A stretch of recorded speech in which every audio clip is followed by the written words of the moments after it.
Brasil, o que a gente vê hoje são muitas empresas que têm, digamos assim, já uma abertura, uma cultura um pouco mais desenvolvida, já começam a utilizar a ferramenta para a sua competitividade, né? Cada vez que o mercado se tornar mais competitivo hoje em dia, se torna muito mais interessante a utilização de uma ferramenta precisa para o cálculo dos seus custos, né? Isso vai ser um impacto que a gente vai poder observar nos próximos anos, não somente o EBC, como outras ferramentas, mas um controle mais minucioso do cálculo de custo dos seus processos, dos seus produtos. Quem não passar por esse caminho vai começar a andar sem uns instrumentos de navegação num mercado altamente competitivo.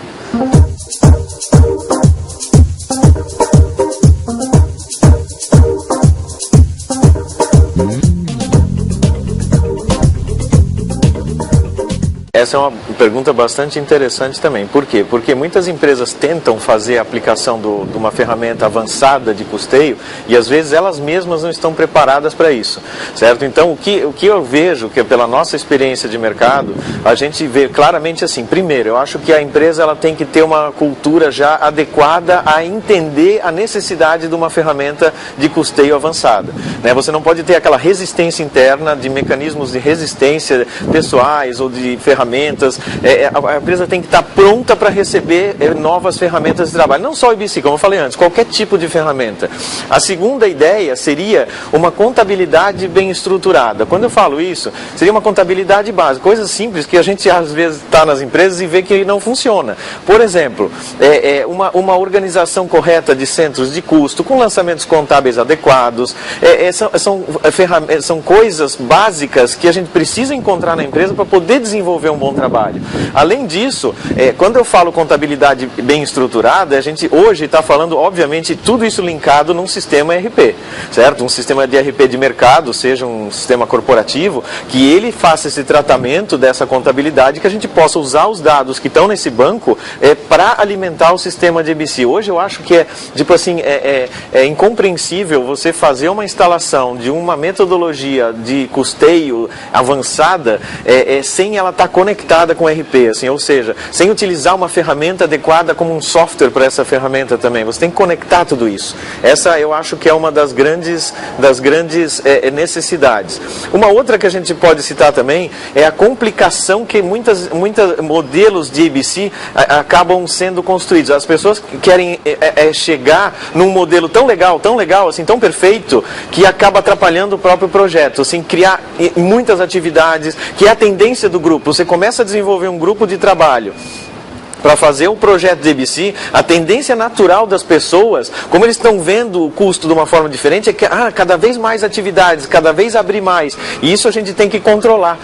Primeiro, ter a noção, eu sempre converso com os meus clientes e falo assim, a gente não tem nada, então vamos começar no primeiro degrau, depois o ano que vem a gente sobe o segundo, o ano que vem o terceiro, e assim a gente vai andando, como um processo evolutivo dentro da própria ferramenta. Eu acho que isso é muito importante, tá? Então, outro ponto também, para encerrar essa questão, seria a questão dos apontamentos. Muitos modelos que as empresas criam, começam a querer fazer apontamento em tudo quanto é área da empresa. E isso gera uma resistência violenta. Então, apontamentos de horas, de atividades das pessoas, da organização, onde é extremamente necessário. Onde não é necessário, a gente tem outros mecanismos para poder fazer o modelo ser construído.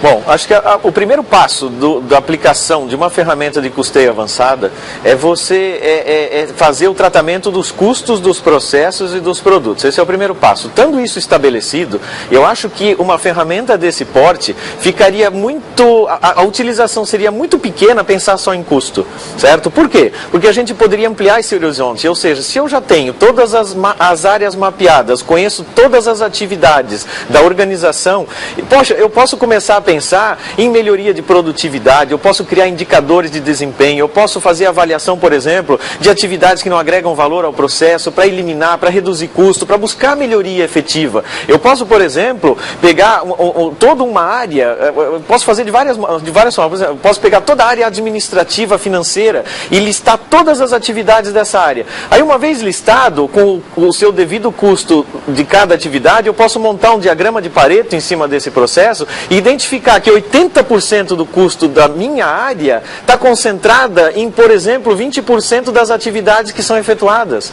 Então, isso é uma ferramenta que deveria estar sendo utilizada para essa busca de melhoria mesmo de processo, eu posso fazer cálculos de capacidade de áreas, inclusive, por exemplo, se você tem uma empresa, uma organização, e você tem sei lá, vamos fazer um departamento de RH, que ele está ocioso, seria interessante a gente saber quanto custam essas coisas dentro do departamento de RH. Por exemplo, quanto custa fazer a admissão de uma pessoa? Quanto custa a contratação de um serviço? De repente, por que eu não posso até terceirizar serviço para fora, para cobrir essa capacidade ociosa?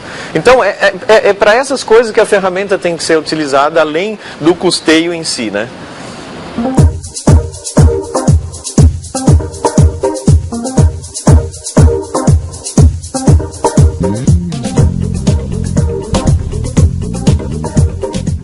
Eu sempre gosto daquela ideia, parece uma coisa muito lúdica, mas é aquela ideia da caixinha de ferramentas, né? Então, você tem uma caixa de ferramentas, então a ferramenta em si não resolve o problema da tua vida, mas eu preciso, para fazer um bom conserto num automóvel, num armário, na minha casa, eu tenho que ter uma caixinha de ferramentas, eu vou usar a chave de fenda para fazer um negócio, um alicate para fazer outra coisa, um martelo para fazer outro serviço. Então, esse conjunto de ferramentas que a organização precisa ter, seria um custeio tecnológico avançado, um sistema de indicadores de desempenho, uma tecnologia de controle de qualidade. Então, qual que é a ideia? É você poder usar essas ferramentas e conectar uma na outra. Por exemplo, quando a gente tem vários clientes pelo país, que a gente utiliza a ferramenta do IBC na parte do custo corporativo, digamos, para tratar a despesa contabilmente definida, e na parte produtiva a gente usa outra ferramenta que a gente aplica também, que é o conceito da unidade de esforço de produção.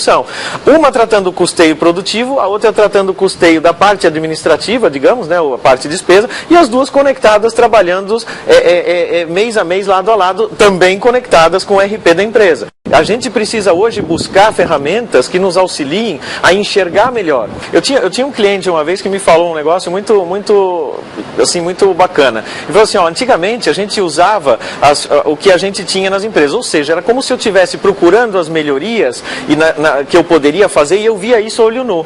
Então essa empresa que já buscou várias alternativas de melhorias de processo, ele falou assim, agora eu não vou mais conseguir enxergar a olho nu, eu vou precisar de um microscópio, de uma lupa para enxergar. Então essa lupa, digamos, seria essas ferramentas de gestão que estão disponibilizadas no mercado hoje para que você possa aumentar a sua competitividade. E isso é o fator fundamental. O mundo, a cada dia que passa, se torna mais competitivo, mais agressivo. E a gente precisa preparar as nossas empresas para que elas tenham essas ferramentas para poder lutar adequadamente no mercado que vem. Porque o teu concorrente faz isso todo dia. Ele pensa como melhorar o seu processo e como superar os seus concorrentes. Você tem que pensar isso também, senão ele vai passar na tua frente.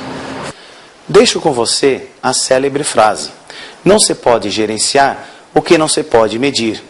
Essa máxima tem relação direta com a contabilidade gerencial, que busca, através de suas ferramentas gerenciais, avaliar o desempenho e propor melhorias, gerando vantagem competitiva para a organização. Chegamos ao fim da nossa disciplina de contabilidade gerencial. Espero que o conhecimento adquirido nesta disciplina você possa aplicá-lo nas empresas onde trabalha ou venha trabalhar. Um grande abraço.